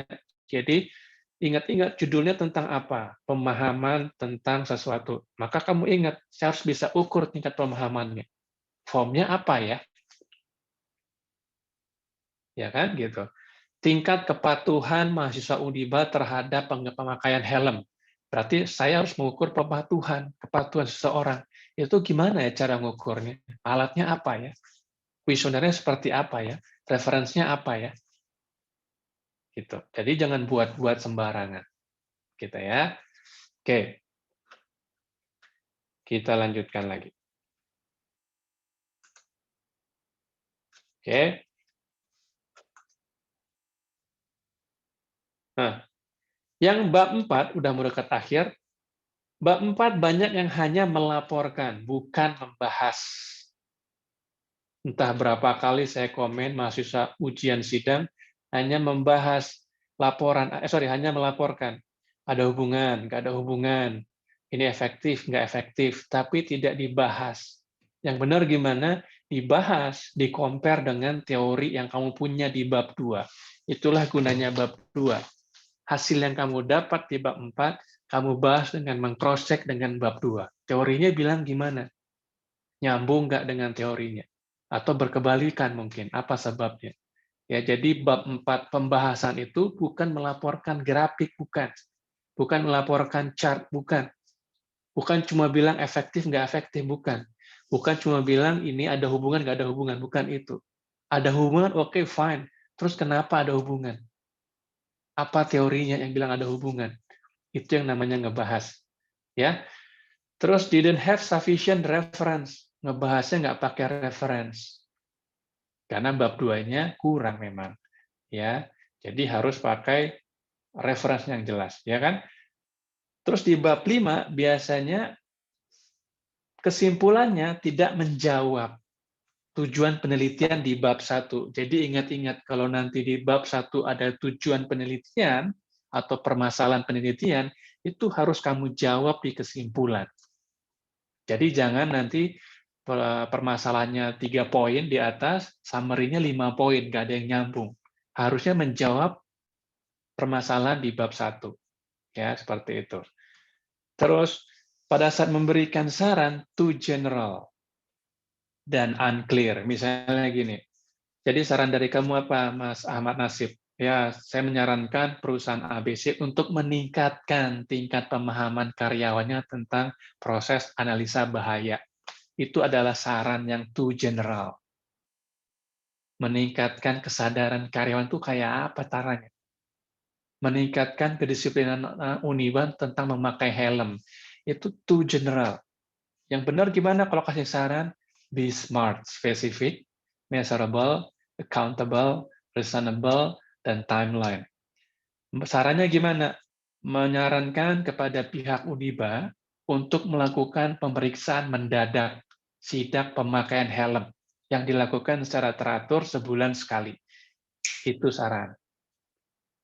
Jadi Uniba tahu, Dokter Iwan ngerti bahwa sebulan sekali aku harus sidak helm. Nggak pakai helm nggak boleh masuk. Untuk apa? Meningkatkan kesadaran orang tentang pemakaian helm. Ya, saran kamu apa? Saya menyarankan bahwa perusahaan ABC melakukan training hazard analysis kepada semua karyawannya, ya kan, dalam waktu 2 tahun, 2 bulan, 3 bulan, terserah. Itu namanya SMART. Specific training, hazard analysis spesifik, ya kan, doable bisa dilakukan, ya kan, dan pakai time frame. Ya, jadi pada saat kamu memberikan saran, make sure you give smart suggestion. Kamu kasih saran yang smart. Jadi bukan saran too general. Ya, meningkatkan kesadaran, meningkatkan pengawasan, meningkatkan itu too general. Kamu harus kasih yang spesifik ke saya. Mengganti, ya kan, cotton glove to high impact glove untuk pekerjaan lifting rigging. Itu spesifik. Kenapa? Cotton glove nggak bisa menahan titik jepit. Harusnya pakai high impact glove. Nah, kawan-kawan harus punya saran seperti itu supaya skripsinya itu dibeli sama perusahaan. Bayangkan kalau kamu kerja di perusahaan bagus, ambil skripsi di situ, skripsi kamu bagus. Saya punya beberapa pengalaman langsung di-hire di perusahaan itu. Ya, jadi skripsi itu tuh cara kamu dapat perhatian dari perusahaan sebenarnya. Kalau kamu bagus, ya saya happy cari kamu sebagai fresh graduate saya gitu. Apalagi udah bisa kerja. Ya, oke. Ini contohnya yang bingkai orange itu yang kurang bagus karena dia hanya melaporkan. Yang melihat berdasarkan uji statistik Sperman rank diperoleh hasil P sekian sekian sekian sehingga HA diterima dan dapat disimpulkan bahwa ada hubungan antara shift kerja dan kelelahan pada security. Udah, itu namanya ngelaporin. Kenapa? Tinggal lihat tabel, dilaporin. Udah beres. Itu belum pembahasan. Yang ngebahas gimana? Nih, berdasarkan hasil analisa statistik menunjukkan uji C-square, kita program SSPS didapatkan bla bla bla nilai P kurang dari 0,5. Ya kan? Dengan asumsi, dengan kesimpulan responder di bawah 35 tahun berisiko sekali dibandingkan responden berusia 35 tahun ke atas. Dengan kata lain, pekerja dengan usia 35 tahun ke atas 9,9 kali lebih berisiko mengalami keluhan musculoskeletal disorder, sakit otot gitu ya, dibandingkan pekerja dengan di bawah usia 35 tahun ke bawah. Dibahas sama dia, berdasarkan penelitian sebelumnya didapatkan bahwa memang prevalensi MSDS meningkat saat usia seorang memasuki usia kerja dan saat usia 35 tahun ke atas. Kebanyakan karena pekerja sudah pada episode pertama dari low back pain. Nah, itu namanya ngebahas. Jadi ada hasil, ada kesimpulannya, tapi ada pembanding teorinya. Jadi kalian nanti pada saat tahap pembahasan kira-kira harus kayak gitu. Ya. Oke. Yang terakhir nih, ya. Yang terakhir bab 1 udah, bab 2 udah, bab 3 udah, bab 4 udah, bab 5 udah. Jadi skripsinya. So the last thing is you have to present. Kamu harus presentasi di sidang-sidang. Ada sidang 1, sidang 2, sidang 3. Sidang menentukan kualitas kamu. Ya. Banyak sekali kalau anak presentasi, waktu saya pengujinya saya komen, "Men, kamu hanya membaca, bukan presentasi." Jadi buat kamu semua yang mau presentasi sidang nanti, never ever just reading the slide. Saya sering lihat anak-anak Uniba baca doang slide-nya. Udah gitu slide-nya panjang lagi dibacain. Saya nggak butuh kamu di depan kalau kayak gitu. Ya, kamu duduk aja, kamu tampilkan aja slide kamu biar saya baca sendiri. Yang benar gimana? Yang benar kamu present, men. Kamu tuh ngomong di depan. Kamu maintain eye contact kamu dengan penguji. PD confidence. Kalau udah presentasi lihatnya ketulisan doang, suara kecil, bergetar-getar, ciri-ciri kamu siap dibantai, itu nggak siap ternyata. Sasaran empuk itu. Tapi kalau kamu berdiri, fleksibel, jelasin, lihat, maintain eye contact dengan audiens, kamu terlihat menguasai pembahasan kamu. Ya, terus poor preparation, just rock and roll. Besok mau sidang, iya, hari ini gimana? Pasrah aja lah, besok tampil aja pokoknya. Itu namanya just rock and roll. Ya, nggak ada persiapan, nggak belajar, langsung tampil. Ya, batas gelagapan. Terus dia bilang pengujinya killer. Ya, gimana nggak killer, dia nggak siap. Gitu ya. Yang benar gimana? Well prepared. Siapin. Mau maju kapan? Minggu depan, dari sekarang disiapin. Practice, latihan penting, depan kaca boleh.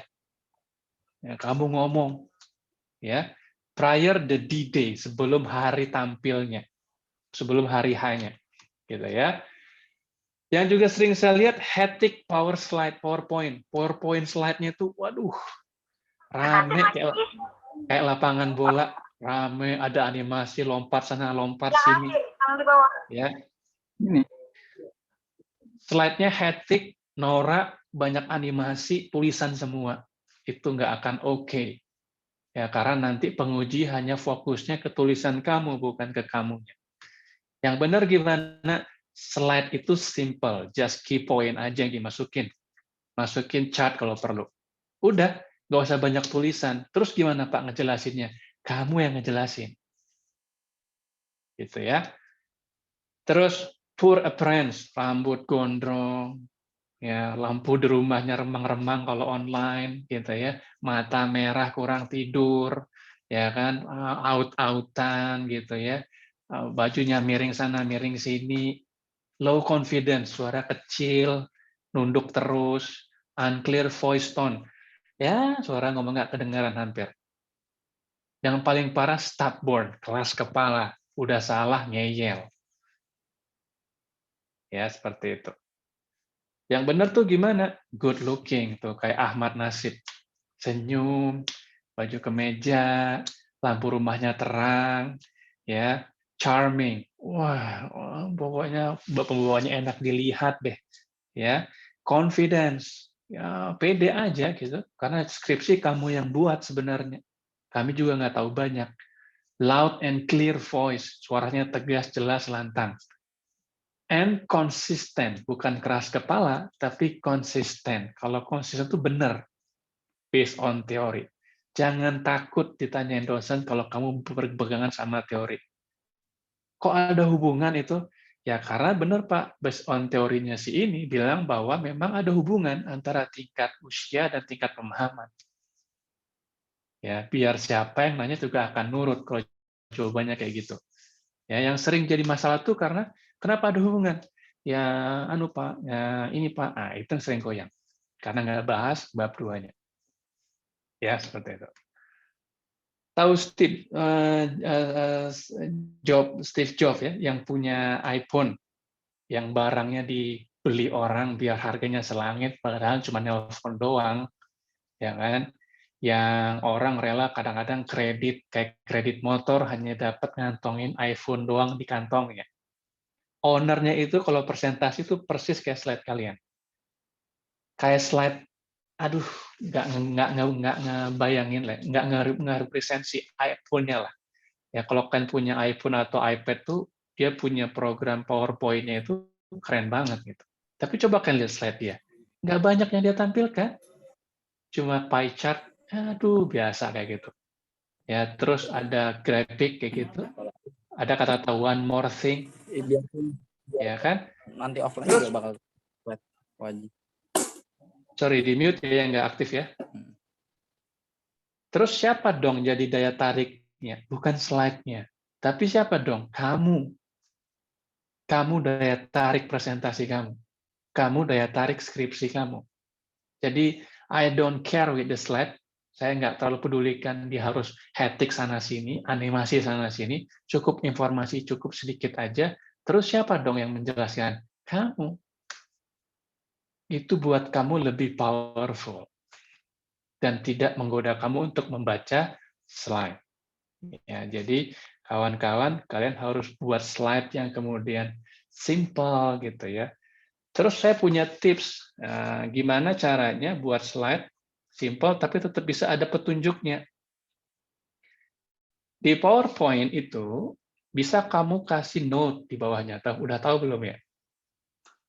Tuh. Kamu tulis di sini apa contekan kamu nanti di sini. Terserah tulis apa. Jadi kalau lupa bisa mini screen lihat di situ. Tapi di sini kamu tuh waktu ditampilkan itu nggak akan kelihatan. Yang kelihatan hanya slide ini. Begitu agak goyang, bentar ya Pak, saya agak lupa. Boleh baca. Itu loh. Ya. Tapi kalau udah nggak lupa, jangan dibuka terus, tampilin lagi, cerita. Terus, bentar Pak, saya ada agak lupa sedikit. Ada di situ. Ya, ada di situ. Ya, sehingga orang tuh ngelihat kamu, bukan ngelihat slide kamu. Sehingga kamu dapat attention, kamu jadi pede. Gitu ya.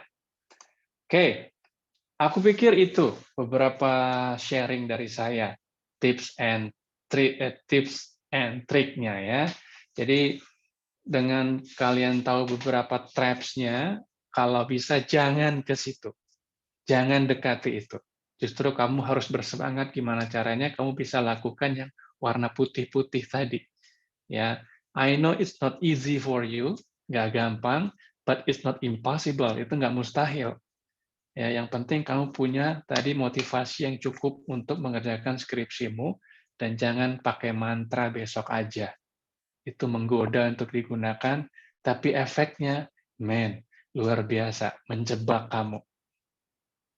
Ya, buat kalian yang merasa berat skripsinya, Pak Ian, come on ya, kamu nggak ngerti saya kerja, saya kuliah juga, saya skripsi, jadi saya nggak punya waktu. I know your position, saya pernah di posisi kamu.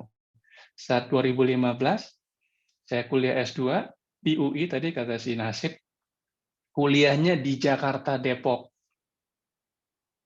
Saya tinggalnya di Balikpapan. Saat itu masih kerja di Chevron, kadang-kadang harus ke offshore. Dan saya juga ngajar di Uniba. Jadi buat skripsi di Depok, tinggal di Balikpapan, kerjanya kadang-kadang ke offshore, ngajar di Uniba, dan pulang bapak rumah tangga. I have 5 responsibility in one time. Ya, saya hanya bisa buka laptop dan ngerjain skripsi itu jam 11 malam. Saat 2 putri saya udah tidur. Karena nggak mungkin saya kerjakan kalau dia masih melek. Dia komplain, Abi, kamu udah ke kampus terus, di rumah pegang laptop terus, kapan waktu buat saya? Oke, jadi saya biarkan sampai dia tidur, terus saya buka laptop. Ya, jadi I don't believe kamu nggak punya waktu. Yang perlu kamu lakukan adalah kamu memang kurangi waktu bersenang-senang kamu selama mengerjakan skripsi. Waktu saya ngerjain tesis, saya nggak pernah turn on my Xbox. Saya punya Xbox saat itu, saya senang nge-game, tapi nggak pernah saya mainin sampai tesis saya selesai. Saya udah jarang nongkrong sama kawan-kawan. Kenapa? Jangankan nongkrong ya, kan nongkrong aja skripsi saya berantakan. Ya, saya jarang udah mulai makan siang keluar kantor. Kenapa? Kadang-kadang makan siang saya ngerjain skripsi saya. So intinya bisa, cuma memang ada hal yang kamu harus korbankan. Dan itu hanya sesaat, kawan.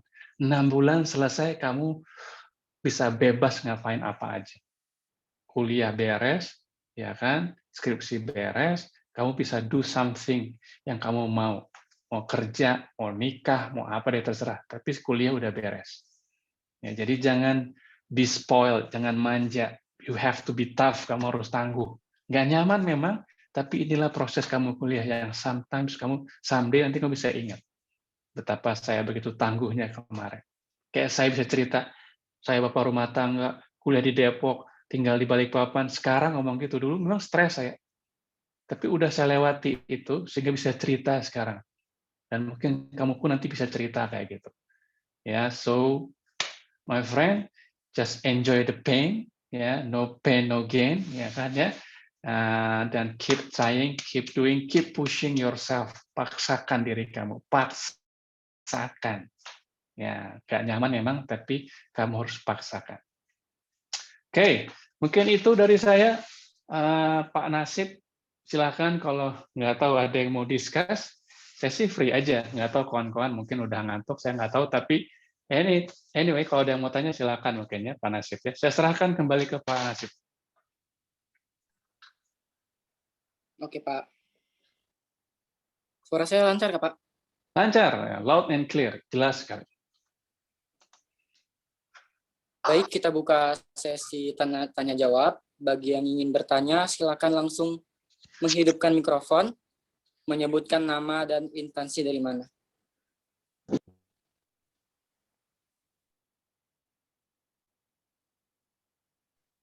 Apa ada yang ingin bertanya? Kayaknya saya nggak cukup charming malam ini ya, sehingga nggak ada yang mau tanya. Silakan Pak yang mau tanya. Tanyalah itu gimana cara ngadepin dosen yang tipikal gimana tuh Paknya tuh tahu jawabannya. Ya kurang lebihnya gitulah. Ayolah Silakan. dimanfaatkan session ini. Atau saking terkesimanya ya sampai nggak bisa nanya lagi.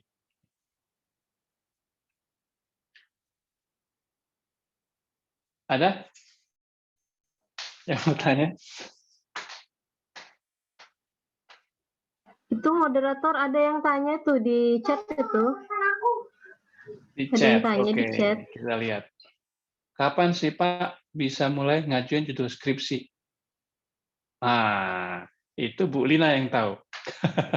Kapan bisa ngajuin judul skripsi? Ya, ada saatnya memang semester berapa Bu? Semester 7 bisa, Pak. Tapi itu tadi persyaratannya paling tidak minimal 126 SKS. Betul. Gitu. Betul. Yang sudah ditempuh 126 SKS. Betul ya. Tapi Adi dan Paulus ya, kamu nggak harus nunggu ngajuin judul baru mikirin skripsi. Itu telat nanti. Jadi kalau mikirin skripsinya dari semester awal udah bisa. Kamu paling tidak mulai dulu. Kamu minatnya kemana kayak aku bilang tadi. Aku tuh senang tentang ini kayaknya Pak Risk Management. Ya udah, coba dicari-cari referensi, dicari-cari buat kamu familiar dengan risk management. Sehingga nanti semester 7 udah mantap tuh. Aku ngajuin dulu tentang risk management. Kenapa? Udah dipikir dari semester 2, Bu Lina. Jadi Bu Lina jangan khawatir lagi, tenang aja. Ini udah mantap. Bu Lina juga akan happy kayak gitu. Ketimbang kamu judul apa, Adi? Nggak tahu juga sih Bu, masih bingung. Nah, itu susah itu. Ya, jadi Adi bin Paulus, iya Pak, cuma dilemanya kalau lagi pas ngajuin ditolak cintanya, judulnya, itu urusan kamu ya. Kamu kalau ditolak terus mundur, aku bilang tadi, don't be spoiled. Ya, jangan begitu manjanya ditolak sekali sama Bu Lina, terus kamu kayak putus cinta gitu. Aduh, sayang deh ya, buat cewek-cewek hati-hati sama si Adi ya, dia begitu fragile-nya hatinya gitu ya, ditolak sekali mundur gitu ya, jadi hati-hati sama Adi. Jadi kalau kamu punya ketakutan kayak gitu Adi, aduh sorry Adi ya, kamu kalau jadi bimbingan saya push kamu. Ya, jadi harus tangguh ditolak sekali kok kemudian mundur. Ya, kamu maju terus. Kalau kamu prepare nggak bakal ditolak, gitu ya. Oke, ada lagi? Misalnya Kak, saya mau nanya. Boleh. Kan Boleh gini. kan namanya dulu. Oh ya. Perkenalkan, nama saya Argi Fatrendra dari Sistem Informasi Unmul Samarinda. Oh, oke. Dari Unmul. Selamat datang. Ya. Jadi gini Pak, kan dari pengalaman teman saya yang sudah bahasannya udah skripsi, lagi sedang skripsi gitu. Mm-mm. Gimana caranya untuk memilih metode penelitian yang tepat agar nanti ketika di tengah jalan tuh tidak kesulitan gitu. Mm-mm. Segitu aja sih, Gimana? Pak. Kasih. Oke, siap. Biasanya metode penelitian itu tergambarkan dari judul yang mau kamu ambil, Mas. Kalau judulnya itu misalnya hubungan antara variabel sesuatu dengan variabel yang lain misalnya ya. Hubungan antara tingkat ini dengan tingkat itu misalnya, yang biasanya harus dilakukan dengan uji statistik, uji SPSS software gitu ya, itu most likely biasanya menggunakan metode kuantitatif. Ya kan? Tapi kalau kemudian melihat tingkat kualitas, efektivitas yang ada rada-rada subjektif juga, based on misalnya kuesioner, based on misalnya qualitative risk matrix, misalnya yang tidak terlibat uji statistiknya secara kental, itu biasanya ke arah kualitatif. Tapi kalau kamu ngebahas mendalam tentang suatu fenomena dengan approaching beberapa teori gitu ya, itu lebih mengarah ke deskriptif. Ya, jadi metode penelitian itu kan kenapa di bab 3? Karena memang mengikuti tujuan, background, latar belakang masalah yang kamu hadapi. Gitu ya. Jadi yang benar itu memang sebenarnya setelah ketemu judul, setelah ketemu objektif penelitiannya, baru kita mulai ngomongin metode penelitian. Gitu. Ya, jadi itu nanti bisa ditentukan sesuai dengan tema atau judul yang kamu hadapi. Dan itu ada referensinya, ada mata kuliahnya bahkan kan ya, Metopen, metode penelitian. Ya, jadi itu jangan bolos di situ. Kamu masuk ya kan supaya ngerti mana bedanya kualitatif, kuantitatif sama deskriptif. Dan aku pilih yang mana sesuai dengan judul skripsiku. Mungkin gitu, Mas. Mudah-mudahan menjawab ya. Baik, apa ada yang ingin bertanya lagi? Ya, Pak. Makasih. Ya.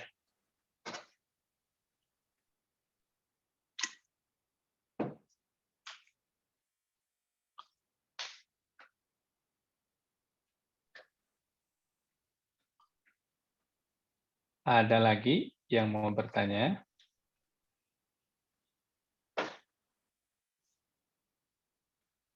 Ada lagi yang mau bertanya?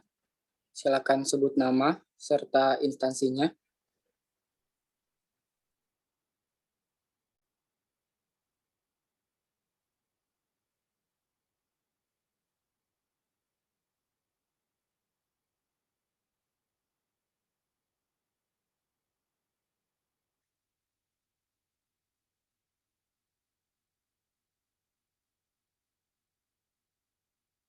Kayaknya cukup jelas ya, sehingga nggak banyak yang bertanya.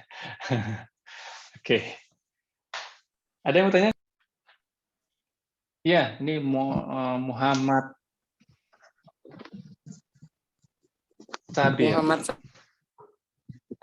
Sabir, Malam Pak Yan. silakan sebut nama dan instansinya. Ya, perkenalkan nama saya Muhammad Sabir dari Fakultas D4K3 kelas B2 semester 4.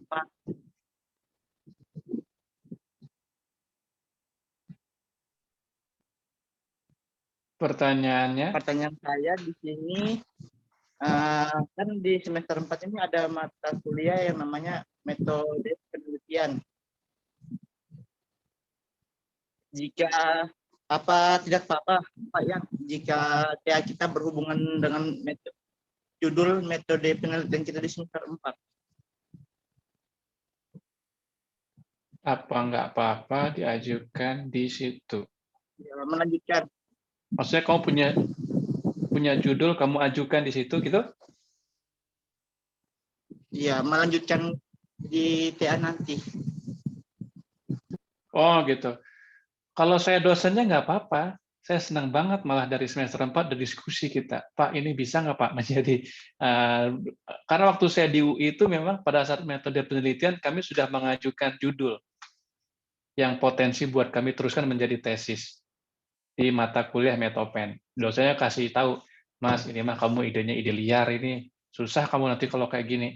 Nah, itu udah dibahas. Jadi, pertanyaan Sabir, apakah boleh? Kalau saya dosennya, boleh banget. Justru saya senang kita udah ngebahas dari awal. Kamu punya bayangan, masih punya waktu mencari judul lain. Kalau judulmu ternyata tidak bisa dilakukan sebagai metode yang kuat, gitu ya. Jadi Sabir, ya, nggak apa-apa, just do it, lakukan aja. Ya, kalau memang ternyata nggak diizinkan, ya nggak ada salahnya kan kita coba gitu. Tanya sama dosen lain, nggak masalah. Ya, jadi nggak apa-apa, ajukan aja dulu. Gitu Sabir ya. Terima kasih Pak. Oke. Chat. Ya, pokoknya keep simple ya. Nggak usah banyak mikir kawan ya. Nggak usah banyak mikir. Skripsi itu udah ruwet. Kalau kamu pengen tambah ruwet ya. Just go ahead, just do it, just lakukan, just do simple thing, just do it now. Lakukan sekarang. Ya, kalau aku cari sekarang tuh apa nggak terlalu cepat, Pak? Aku masih semester 3, semester 2. Nah, lakukan aja. Gak usah pikir-pikir. Ya, seperti itu.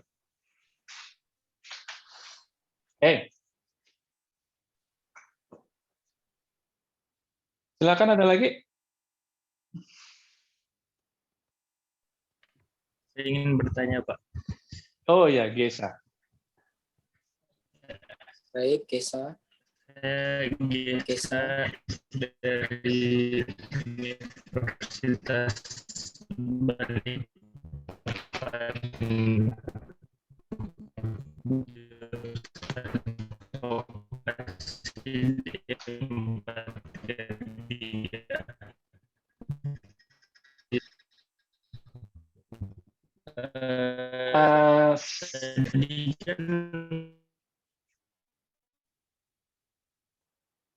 Sorry, Gesa, aku nggak bisa dengar suaranya putus-putus.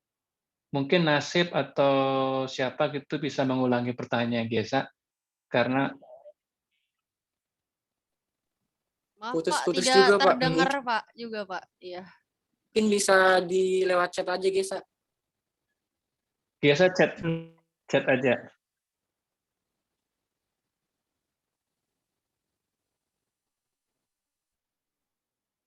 Suaranya Gesa putus-putus, jadi mungkin bisa di chat kali ya.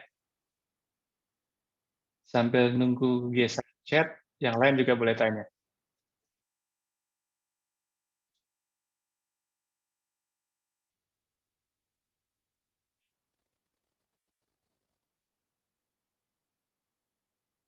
Bisa betanya lewat chat aja, Gesa. Oh, bertanya, oke. Baik, sembari menunggu Ya, Gesa, apakah yang lain ingin bertanya? Gesa,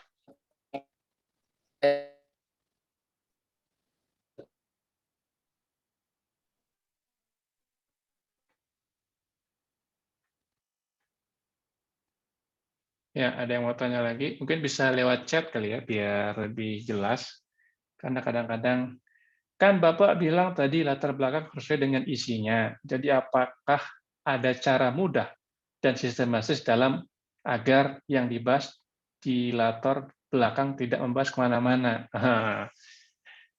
Cara yang mudah biar latar belakangnya nggak kemana-mana. Ya, oke. Terima kasih, ya, terima kasih. Jadi Gesa, ya biar nggak kemana-mana, makanya yang bikin kemana-mana tuh kan karena kita nggak pasti. Jadi bulat aja, kemana-mana ceritanya gitu ya. Karena kamu nggak punya cukup banyak data yang kuat, Gesa. Jadi saran saya, kalau kamu lagi mau ngambil penelitian nih, kamu fokus dulu. Mungkin seminggu, 2 minggu tuh kamu nggak akan dapat memang. Kamu harus cari isu apa yang lagi santer di perusahaan ini ya. Kamu bisa discuss dengan safety-nya mungkin kalau kamu tentang safety. Kamu bisa discuss dengan finance-nya mungkin kalau tentang ekonomi. Kamu bisa discuss dengan engineer-nya mungkin kalau tentang engineer. Discuss sama mereka, Pak, selama ini tuh di perusahaan tuh apa yang jadi isu ya, Pak? Oh ini Mas, kita tuh masalah training tuh bermasalah deh kayaknya. Training jalan terus, tapi kok kayaknya pelanggaran jalan terus ya Mas. Nah itulah kemudian kau mulai menggali. Ya jadi nanti background kamu tuh dibuat berdasarkan itu, sehingga nggak lari kemana-mana. Yang bikin lari kemana-mana itu kalau memang dari awal kamu masih bingung, ini masalahnya apa di perusahaannya. Masih banyak tanda tanyanya, bener nggak sih yang aku pahami ini? Karena kamu pakai asumsi, pakai kayaknya. Jadi saranku, nanti kalau memang ngambil topik penelitian, coba discuss dengan orang yang experience di situ, safety officer-nya mungkin, atau supervisor-nya mungkin. Tanya, Pak, di sini tuh gimana sih Pak kejadiannya? Apa sih yang jadi isu? Ya kan ya? Nah, terus biar cantik, biar cakep, yang aku bilang tadi ada hubungan tiap alinea itu memang harus sering-sering lihat jurnal-jurnal ilmiah, Gesa. Ya, kamu bisa lihat di perpus atau bisa download jurnal. Biasa mereka punya penjelasan yang rapi banget tiap alineanya dan saling berhubungan karena sudah dipublish secara internasional. Jadi silakan Gesa baca jurnal, ya bukan meniru, tapi namanya mengadopsi. Lihat style dia menjelaskan. Biasa tuh dari umum ke khusus. Tentang secara umum dulu, masuk lebih sempit. Nah, itu bisa dijadikan reference waktu Gesa nyusun tiap paragrafnya biar penjelasan umum ke khususnya tuh dapat. Gitu ya. Yang biasa jadi kemana-mana kalau buat sendiri, Gesa. Nggak punya pengalaman, coba nekat buat sendiri, background-nya lemah. Udah deh, pasti kemana-mana. Gitu ya, Gesa ya. Jelas? Jelas ya, oke. Dari senyummu kayaknya udah jelas gitu ya. Oke. Ada lagi? Baik, mungkin satu pertanyaan lagi, Pak. Baik. Satu pertanyaan lagi. Oke.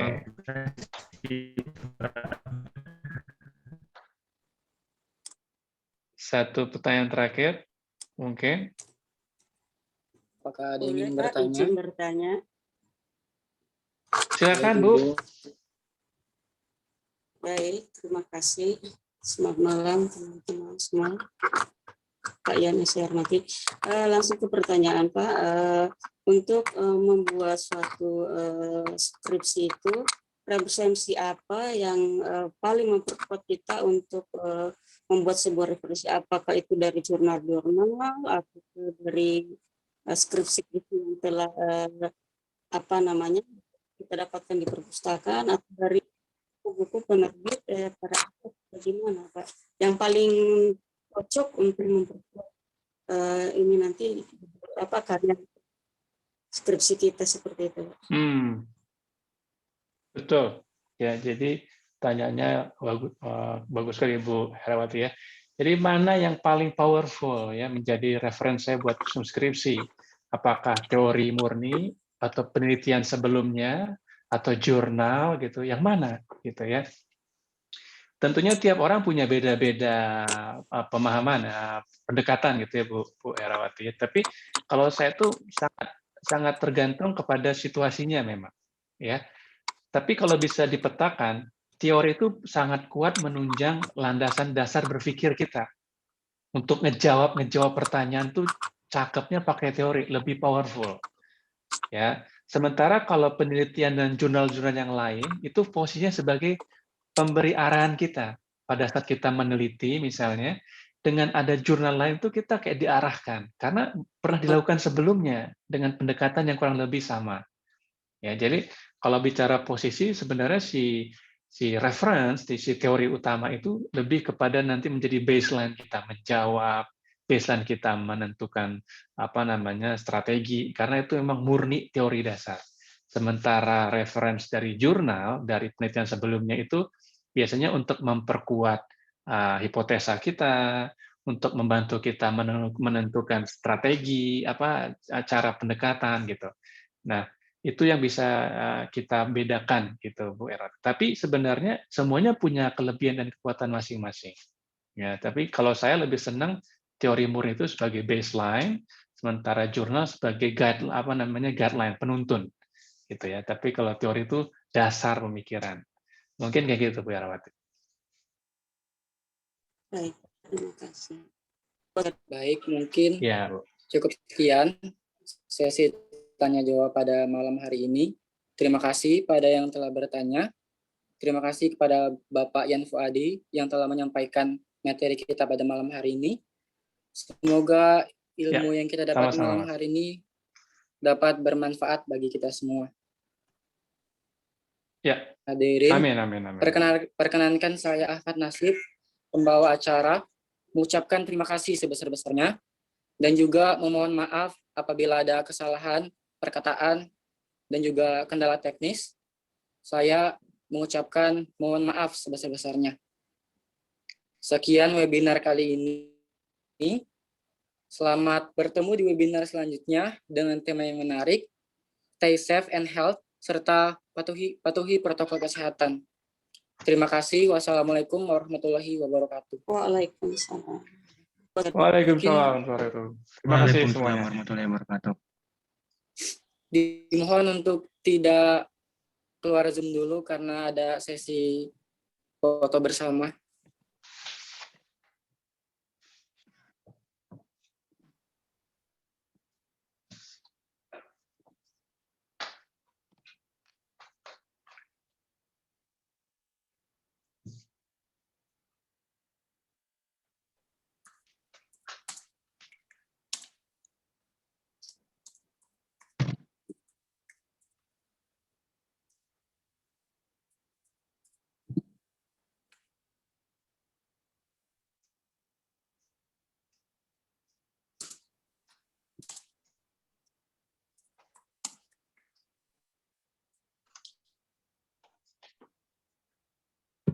Kita foto bersama dulu ya.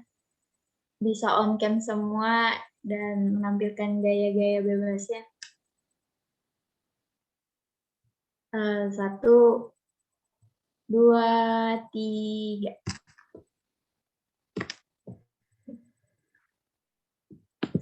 Sekali lagi.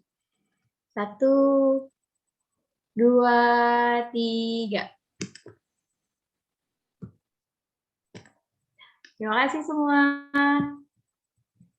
Oke, thank you semuanya. Terima kasih, Pak. Thank you, Bu Lina. Ya, terima kasih Pak Yan. Selamat malam Terima kasih semuanya. Pak Yan. Terima kasih, Bu. Ya. Terima Sehat kasih. selalu Pak Yan dan semuanya. Amin. Oke. Maaf ya Pak. No worries. Maaf Pak Ada yang Yan. perlu dimaafkan. Nggak apa-apa, mana. Makasih Pak Yan dan Bu Lina. Makasih. Sama-sama. Dan Bu Lina, makasih. Oke, ya. Izin lift ya. Oke. Oke.